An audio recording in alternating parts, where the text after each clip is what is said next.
की हो. आपण जे काही चर्चा करतो, अनेक विषयावर चिंतन करतो, त्याचा मुख्य उद्देशच असा आहे की आमच्यामध्ये जे अज्ञानजन्य ज्या ज्या गोष्टी आहेत ना, त्या गोष्टीवर आमचं अतिशय लक्षात गेलं पाहिजे आणि त्या लक्ष देऊन आपल्याला ते सगळं याच्यातून काढलं पाहिजे बाहेर आपण. म्हणजे हो आपल्याला ना. कळत नाही, नकळतपणे आपण ते जोपासत असतो. आणि काही आठवणी सुद्धा आपल्या आयुष्यातल्या ज्या असतात की ज्याचा आता काडीचाही संबंध नाही, विषय नाहीये कुठलाच.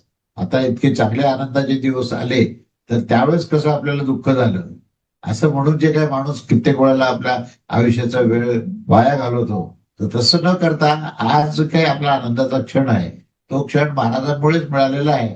आणि म्हणून आपण त्या निमित्ताने महाराजांचं स्मरण करू, अशा प्रकारची भूमिका नेहमीच ठेवावी.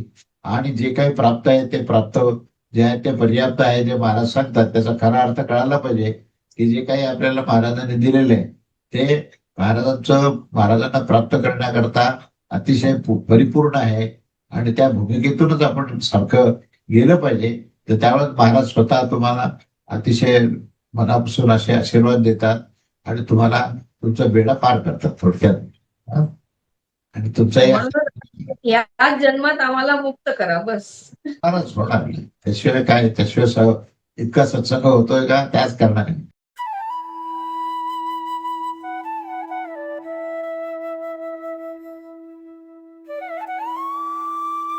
अध्यात्मावर अशीच माहिती मिळवण्यासाठी देव माझा चॅनलला सबस्क्राईब करा